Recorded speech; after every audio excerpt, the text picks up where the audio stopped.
Usa ka pagtuo, usa ka tingog,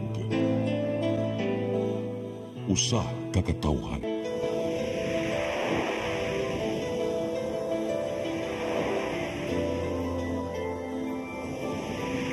Cebu Catholic Television Network.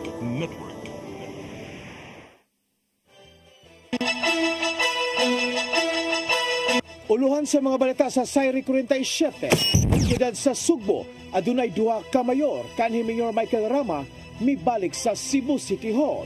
Tungod sa gihong pagtugot nga magsabong sa usa ka hotel, Cebu City Mayor Raymond Alvin Garcia ug CCPO Direktor gikasuhan. Usa patay ug usa ang naangol sa kusog nga uwan kagahapon. 28 anyos nga pulis nalatayan og SUV kagahapon patay. Sugbo, Kabisayan ug katawhan kutos maabot sa tong Sibya sa tibuok kalibutan mayong hapon. Live kita karon sa CCTN Channel 47 ug kini ang tulumanon sa nagunang kasayuran nga angay natong masayran. Sa nga ni Attorney Danica Caballes, ako si Dennis Tabar ug kini ang Sayri 47.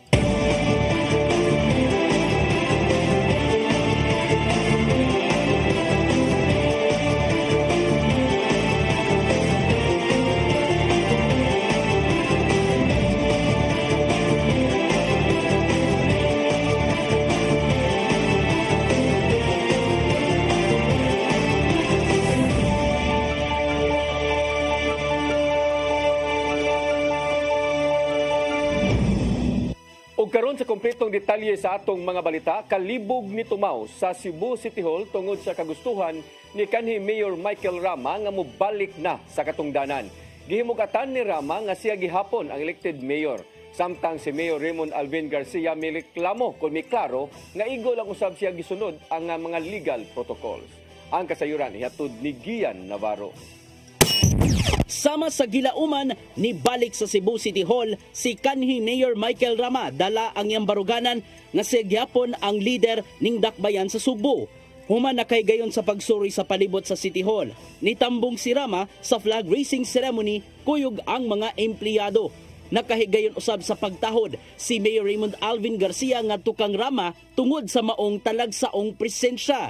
Or sa natong department heads, assistant department heads, heads of offices, led by our very dynamic city administrator, Attorney Christine Joyce Batukan, atong hatagag masipang pakpak.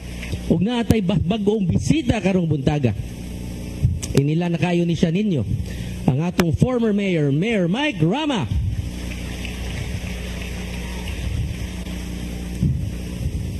Human sa flag racing, nagpahigayon si Rama og press con at tubangan sa Magellan's Cross. Sama sa gihapon, gihimug-atan ni Rama nga sa gihapon ang elected mayor.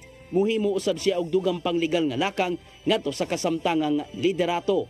I'm the mayor. I'm the elected mayor. I am now assuming as the mayor. And I never was a former mayor. Please. Anyone who will never be sa former is always semantics. Wala ino nakasulod sa iyang untang buhatan si Rama tungod kay nakapadlak man kini. Sawa paniuli, gikatingalahan sa mga supporters nganong giklamp man ang iyang sakyanan ug sa mga bodyguard ni Rama. Buta nga wala kini gikalipay sa mga supporters. Gitangtang rahinon kini sa mga sakop sa CCTO kadugayan ug gipabiyahe na ang maong mga sakyanan. Gitataw ni Mayor Garcia nga wala siya ni mando sa pagklamp sa maong sakyanan. I need my office. I acknowledge everybody and to show my respect to Attorney Mike Rama. I really also acknowledge his presence. Okay, in one way or another, si former Mayor Mike Rama naamagid siya na tampo. Itataw lang niya nga igo lang siyang mitahod kang Rama maong mahimo ra makabisita sa Cebu City Hall ug sa palibot. Aron kalikayan ang dakong kagubot, gipatuman gihapon ang maximum tolerance sa palibot sa City Hall. Kung hisgutan ang legalidad sa gihuptang posisyon, Gitataw ni Garcia nga gisunod ra nila ang legal protocols base na sa mando sa DILG-7 ug sa Ombudsman.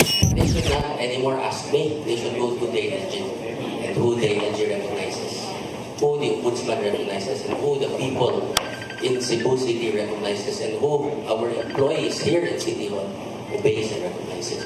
So don't ask me anymore. You ask the DILG, because no less than the Secretary of Interior and Local Government, the highest court, the alter ego of the President, has already made a statement and a declaration. Navarro, CCTN News.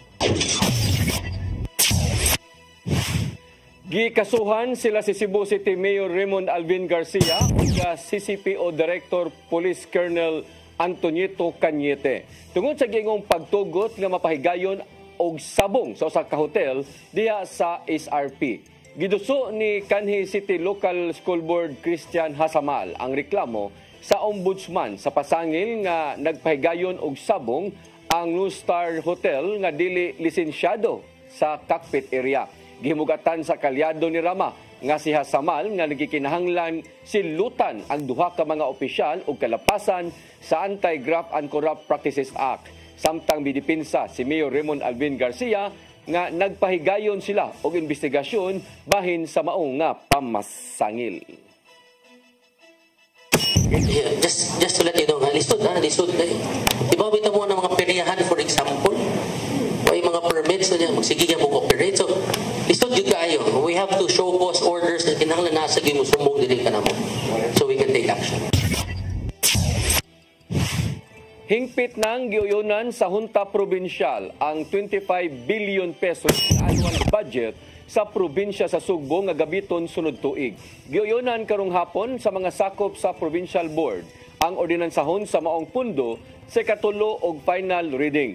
Gipangamahanan ni Bukal Glenn Anthony Soco, ang chairman sa Committee on Budget and Appropriations, ang ordinansahon. Apil ni ini ang 14 bilyones pesos nga annual investment plan nga gamiton sa managlahing development project sa lalawigan. Gipasalig sa budget officer nga si Danilo Rudas nga gamiton ang maong pundo sa tarong nga pamaagi o mapahimuslan sa mga konstituwente.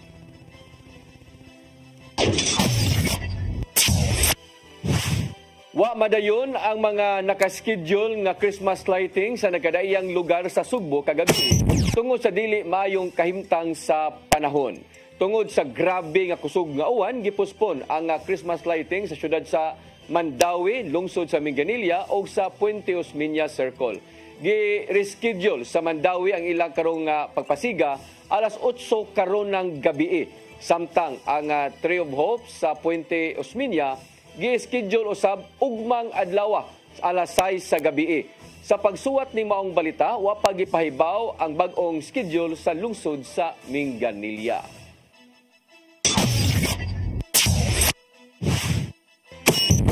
Mosunod, usapa tayo og usa na angol sa kusog nga uwan kagahapon.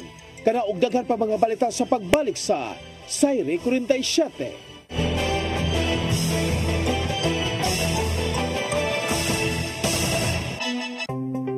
Discover the beauty of the Philippines.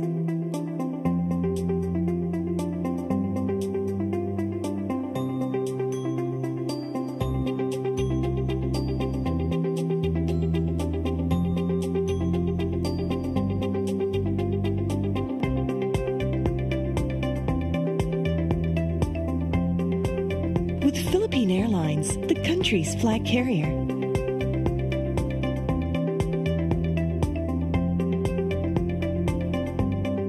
The airline that lets you feel the warmth of the nation.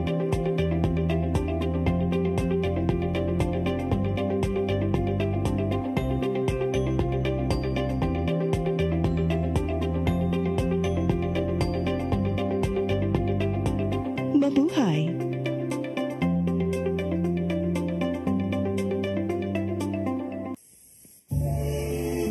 Ben Zubiri, kompositor, artista sa bantawan, pelikula o radyo. Mas nailhan sa ngang Iyo Carbo. Si Ben Zubiri ang isawat sa way kamatayong awit Matud Nila.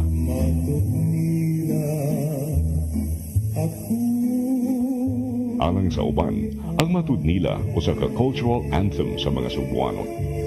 Gawa sa matod nila, si Ben Zubiri usab ang isuwag sa mga immortal nga awit sama sa ikaduhang bathala. Alma Bonita, ang palad ng buo, gugmang gibati ko, pasayawa ko day. Si Ben Zubiri namatay niya atong 1969. Apan ang iyangan, buhi kanunay sa kasing-kasing sa mga taong padayong nag-awit sa iyang mga komposisyon. Ben Zubiri, garbo sa Sugbo. Sugbo ano ni?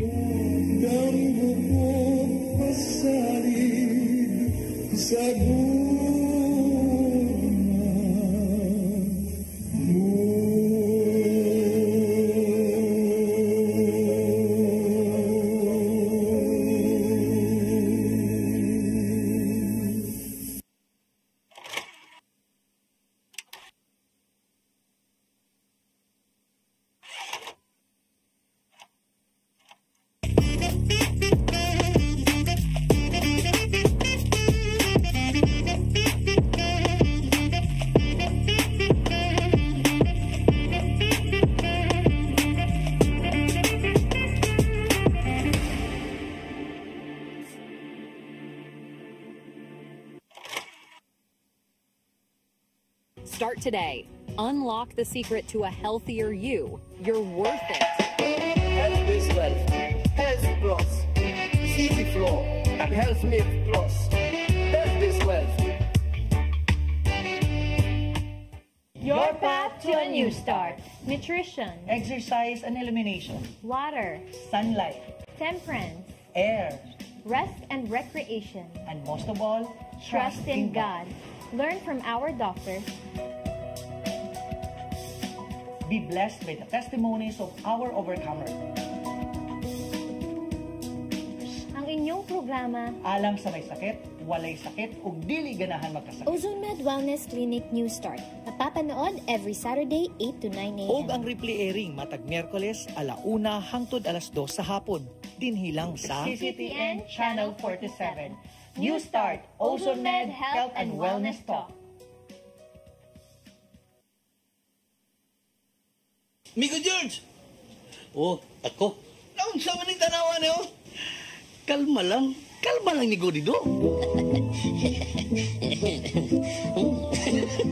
Sila kumido. Mga masasuli. Sayo na. Oh, kano sa pa kamo mabutan? Murag mao siguro na inyong hiwata. Oh, pagdagsa mo ni.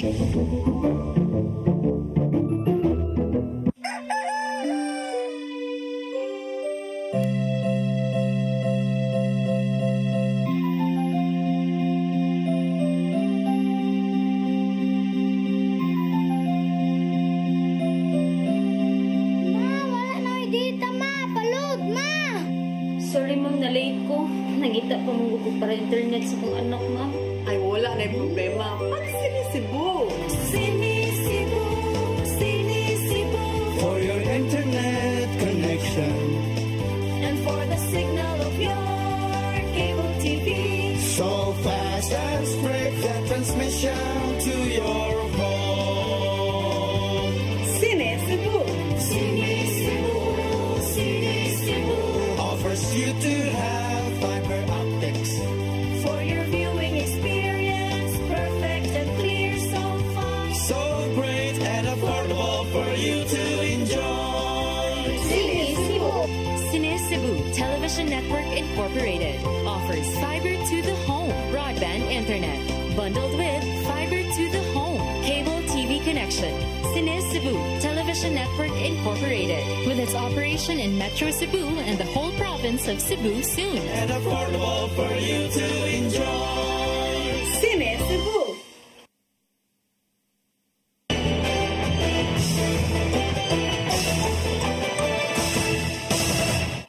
Balik sa ato mga balita, patay ang asawa samtang samaran ang bana.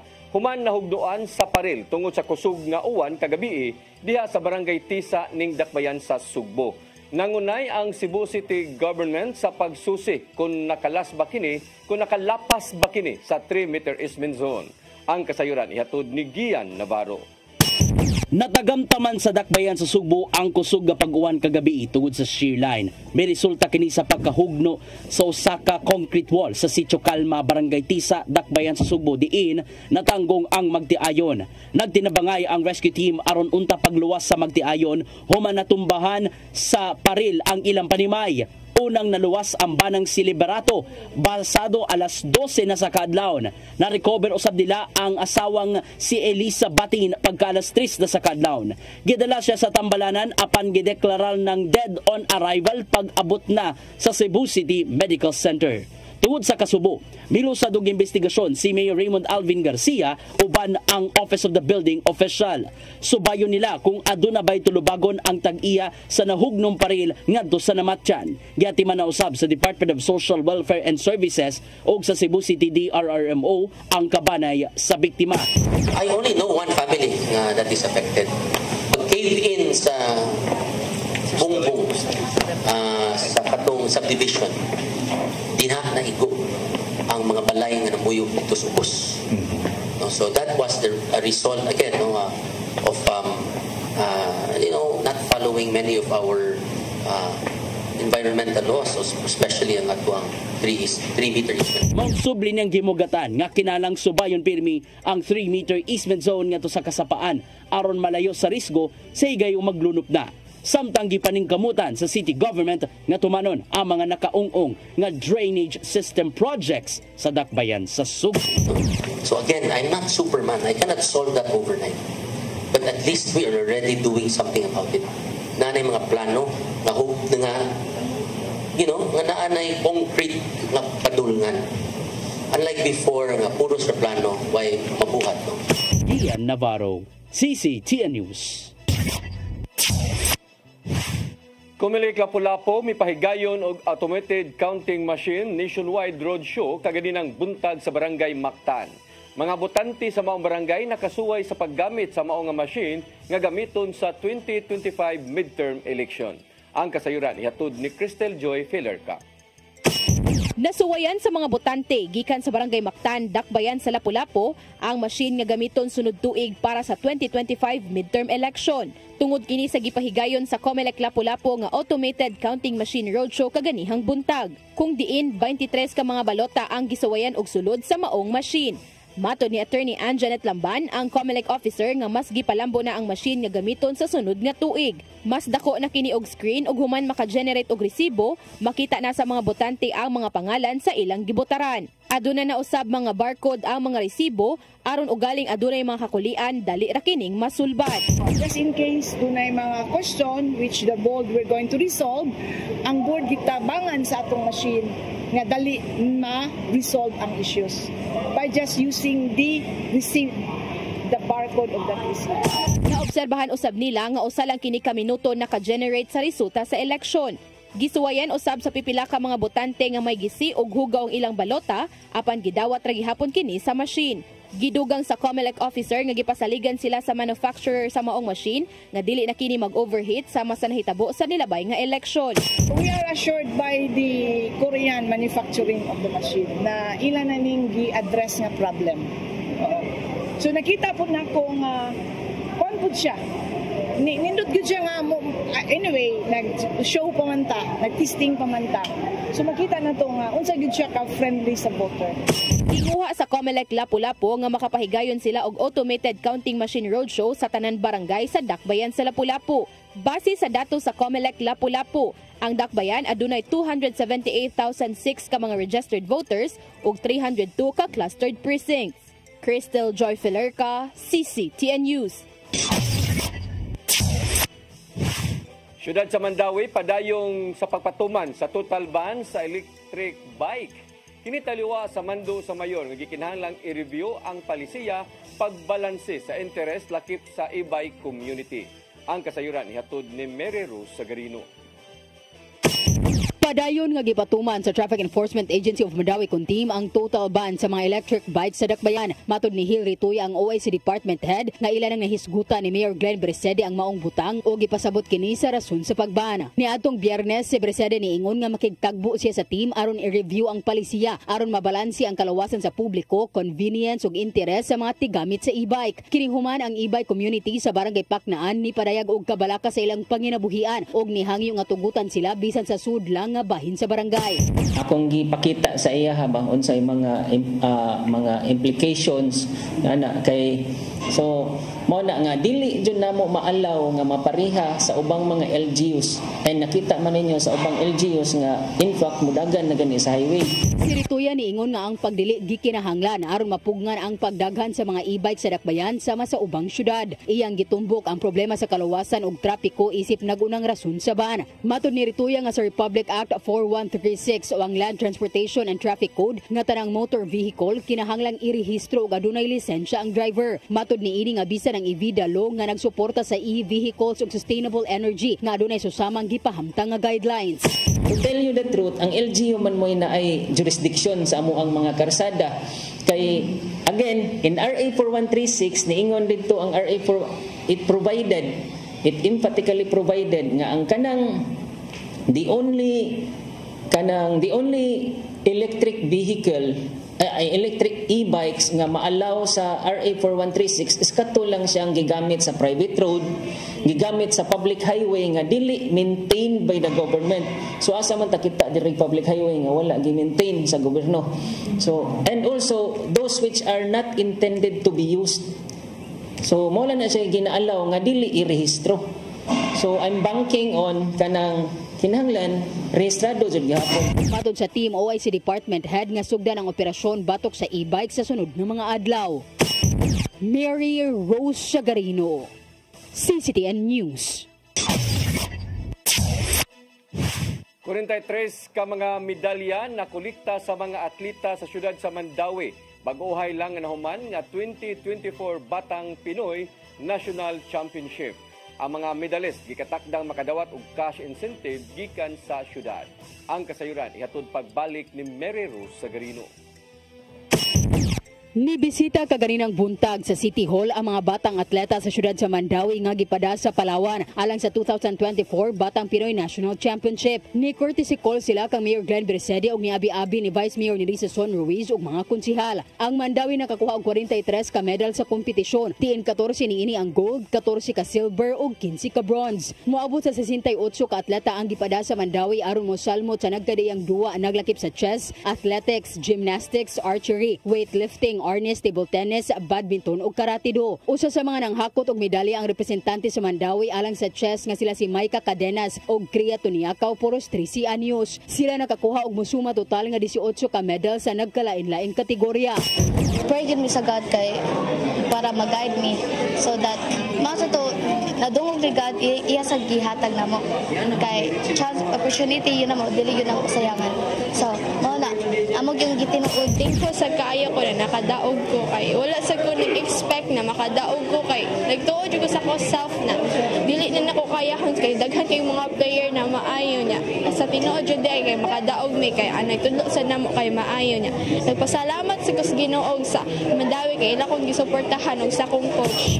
Pasigarbo sa Sports Commission nga mao kini ang pinakadaghan nga nasakmit na medal sa Mandawi sa pagsalmot sa kompetisyon sa mga ninglabay nga tuig. Niaging tuig 21 lang ka medal ang ilang nakuha. So mahog siyang murag ratio mi og 1:1 ba with the 68 athletes nga among gipadala nakahatag sila og 43 ka medals. So how much more kung mas dako or mas daghan patag delegation or athletes mapadala pohon mas daghan gyud ang madasad nato na medal. So worth it gyud ang mga gipangandaman ani atong mga kabatan-unan and mapasalamaton kaayo ta kita sa Mandawi nga ni-represent gid sila sa Mandawi City to a national sporting stage. Matod ni Tabali nga makadawat og cash incentives ang mga medalist. 15,000 pesos sa gold, 10,000 pesos alang sa naka-silver ug 7,000 pesos sa nakaangkon og bronze. Ang Batang Pinoy 2024 gipahigay ni atong Nobyembre 23 hangtod 28 sa Puerto Princesa, Palawan. Kini gisalmutan sa moabot 12,000 ka mga atleta gikan sa nagkadayang syudad ug probinsya sa tibuok nasod. Ang kompetisyon gipahigayon sa Philippine Sports Commission. Kini nakatutok sa programa sa mga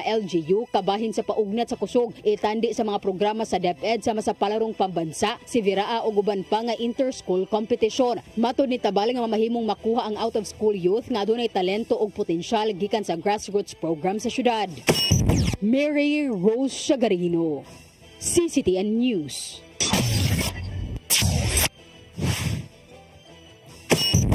Mosunod, 28 anyos nga pulis nalatayan og SUV kagahapon, patay, kana og daghan pa mga balita sa pagbalik sa Sayre 47.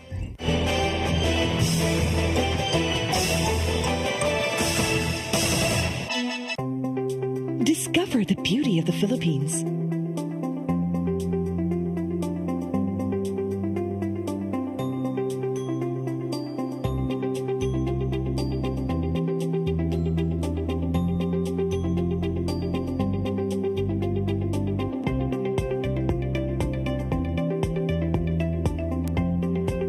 With Philippine Airlines, the country's flag carrier.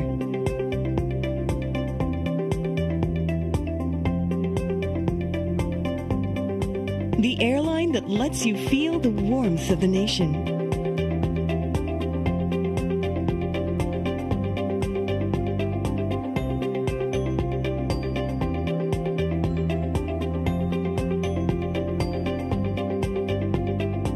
Mabuhay!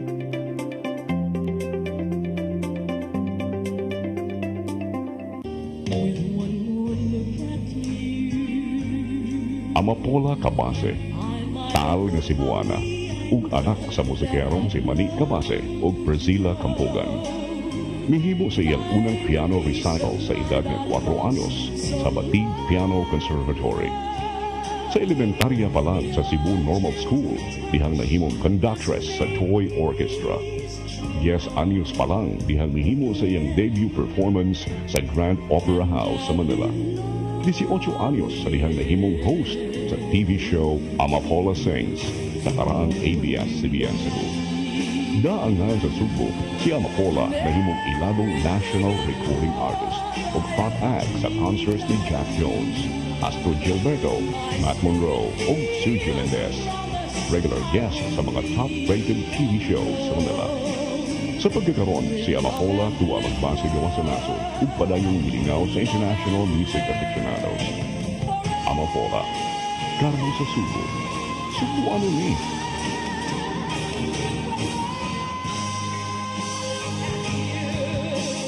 Start today. Unlock the secret to a healthier you. You're worth it. Health is wealth. Health Plus. CC Flow and Health Mix Plus. Health is wealth. Your path to a new start. Nutrition, exercise and elimination, water, sunlight, temperance, air, rest and recreation, and most of all, trust in God. Learn from our doctors. Be blessed by the testimonies of our overcomers. Ang inyong programa, alam sa may sakit, walay sakit, ug dili ganahan magkasakit. OzoneMed Wellness Clinic New Start. Mapapanood every Saturday, 8 to 9 a.m. Og ang replay airing matag Miyerkules, 1:00 hangtod 2:00 sa hapon. Dinhilang sa CCTN Channel 47. New Start, OzoneMed Health and Wellness Talk. Uksa! Ang sama kang tambulakan, kalit na kag-abot.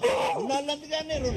Gitara ko nga gamay, gamay kaayo. Gitara ko nga dako, gamay kaayo. Dailing! Sa man ang utangan nga naam na si mong luyo dito. Pamanggoy siya, inaw ikatubang ni mo Dailing kay... Tarong mo ha? Nganong imam kong i-apel ni Dailing ha? Huwag man ko'y labot. Kini pa din nga! Kini!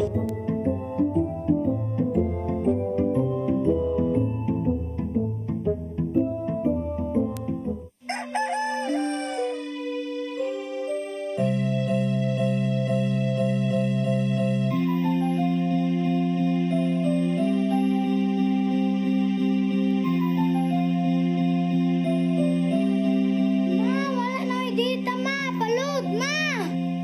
ma'am, na-late ko.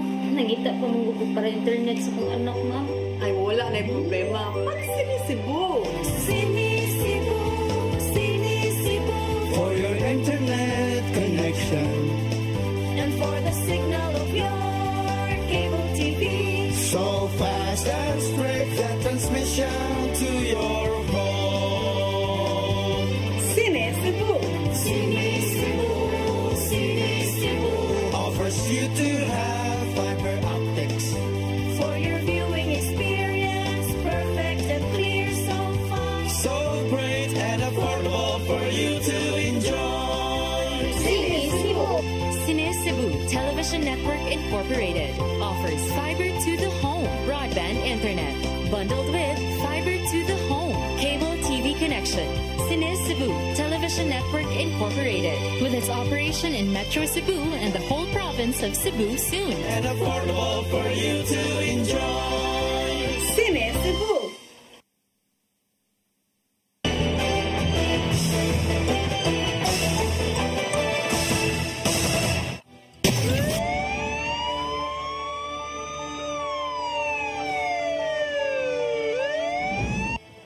Balik sa ato mga balita, sakop sa LGBT plus community nasikop sa NBI 7 tungod sa giingong online sexual trafficking ngadto sa mga bata. Na-rescue sa mga otoridad ang 5 ka mga tao ug 3 niini mga pag-umangko ng usab sa dinakpan. Ang kasayuran ihatod ni Gian Navarro.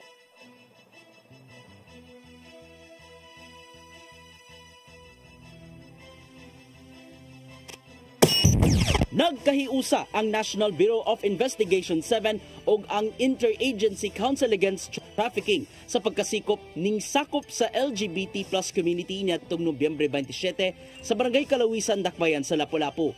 Gitumbok sa mga otoridad si Jufil Henson kinsang gipasangin lang nangunay ngadto sa mga bata nga mubuhat og mga malaw-ay nga butang. Na-rescue usab niya ng panahona ang 5 ka mga tao diin tulo nini mga bata nga ana sa 1-month-old hangtod 8 years old ang panuigon. Nasayrang pulos nga mga pag-umangko ni Henson kadtong mga naluwas. Mato di NBI 7 Director Renan Augustus Oliva nga magkuha og mga video si Henson og ipadala ngadto sa mga langyaw nga kliyente sa kantidad nga dili mo menos sa 2,000 pesos. Kung adunay live streaming sa malaw-ay nga buluhaton sa bata, naidugang bayad nga pangayoon ang dinakpan. This has been going on for more than a year already because the number of children, different children's being offered to clients. This is representative of the number of transactions that he is conducting. Isa kini sa nimong panagtambayayong tali sa NBI 7, AYACAT ug US Homeland Security. Na-recover sa mga otoridad ang cellphone gikan sa dinakpan, ingon man ang sex toys nga giingong gigamit sa maumalaw ay nga binuhatan. Gipalaw man na karon ang investigasyon kung pila na ba ka mga bata ang nabiktima sa modus ni Henson. Ilabi na nga daghang mga videos ug photos sa maumalaw ay nga binuhatan ang nakuha human gipaubos sa forensic examination ang cellphone. But so far as one of the devices that we're able to examine, walay ginana nga video. Nga si Jufil is using the other children. But what we saw is that he is in the presence of these children when they are doing something to themselves. Isang sa korte ang kasong kalapasan sa anti-sexual abuse, human trafficking, ingon man Article 8 sa Revised Penal Code, batok ni Henson. Apil sa mga kasong gipahamtangan ang Comprehensive Dangerous Drugs Act, human nagpositibo sa illegal nga drugas ang dinakpan. Apan gihimakak lang hinuon ni Henson ang mao mga pasangin. Pero yun sila videohan, Pil. Wala po. Giatuman sa DSWD-7 ang mga na-rescue ato sa operasyon. Giatagan usabog dakong gibugaton sa NBI 7 ang kalambigitan sa komunidad aron masumpo among illegal nga binuhatan sa mga bata. There is a possibility that some of these children might be in the community. We are calling for the cooperation of other residents there so that we can identify the other children that have been victimized by our subjects. Navarro, CCTN News. Patay ang usa ka pulis og naangol ang traffic officer human nabanggaan sa pribado nga sakyanan sa may daan MJ Cuenco kun M Cuenco Avenue, corner G. Pani Street sa barangay Kasambagan ning Dakbayan sa Sugbo kagahapon sa buntag. Ang biktima giilang nga si Police Patrolman Carlo Takhado Bayato, 28 anyos, sakop sa Abiliana Police Station sa Cebu City Police Office ug taga-barangay Kubacob, siyudad sa Mandaue. Sa investigasyon sa Traffic Enforcement Unit sa Cebu City Police Office, nasuta nga samtang nagman sa traffic si Cesar Silva, 31 anyos, sakop sa Road Management Authority, nabanggaan ni Bayato ang nagmaniho sa iyang nabanggaan ni Bayato nga nagbaniho sa iyang Yamaha Inmax. Sa kakusog sa dagan, nalamba o nalabay si Bayato o naligsan sa sports utility vehicle nga gimaniho ni Lucian Maron Oiti, 22 anyos. Daling gida sa tambalanan ang pulis apan gideklarar kini nga dead on arrival. Samtang kasong reckless imprudence resulting in homicide and physical injury o damage to property ang atubangon ni T. Patay ang usa ka nagmotorsiklo human nasunog ang iyang gisakyan human napagka sa wing van alas 11 sa gabi niadtong Sabado diya sa may tinaan Dakbayan sa Naga, habagatang bahin sa Sugbo. Matod sa mga nakasaksi, ang driver nga giilang si Ginelito Ramirez Ibib, 52 anyos, ni suway og U-turn sa Picas Lane paingon sa habagatang bahin. Atol sa pagmaniobra, nabanggaan niya ang wing van nga gimaniho ni Teodoro Gador Mantiliano III, 49 anyos, tungod sa impact nasunog ang motorsiklo o gilamoy sa kayo ang mao nga sakyanan nga nalakip ang driver. Dead on the spot ang mismo nga driver.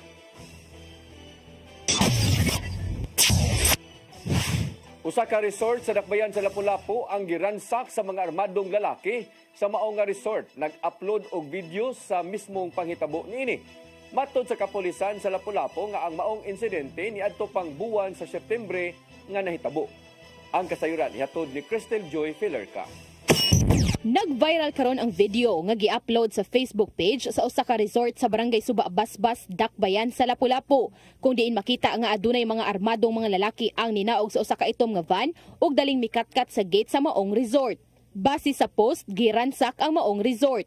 Adunay mga nakuhang importanteng mga gamit, lakip na ang mga sakyanan. Tulo sa ilang staff gi-hostage o giingong gipangbunog. Matod ni Police Lieutenant Colonel Christian Torres, ang spokesperson sa Lapu-Lapu City Police Office, nga niadtong Setyembre 25 pa kini nahitabo.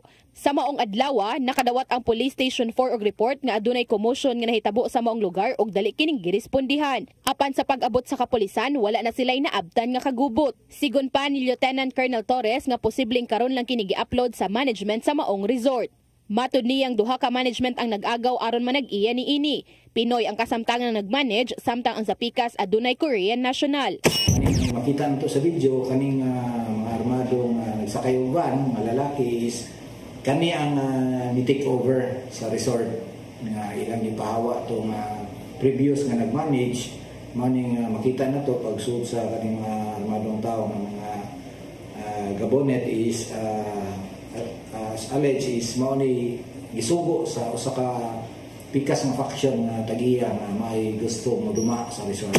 Taon pa sa kapulisan kung asan naggikan ang maong video. Samtang nipagawas og pahayag ang nahisgotang resort nga ang maong video gipadala lang kanila sa usa ka anonymous ug ila kining gi-upload aron sa pagpamatuod nga giransak ang maong resort. Sa pagkutlo ning balita, wala pa makabot sa CCTN News team ang ilang habig. Crystal Joy Filerca, CCTN News. Mo kadtong naglangkob sa atong mga balita sa Sayre 47 sa atong Christmas countdown, 23 kaadlaw na lang sa dili pa ang Pasko. Sanga ni Attorney Danica Caballes, ako si Dennis Tabar. Hangtod ugma dinig hapon sa inyong paboritong tulumanon, Sayre 47.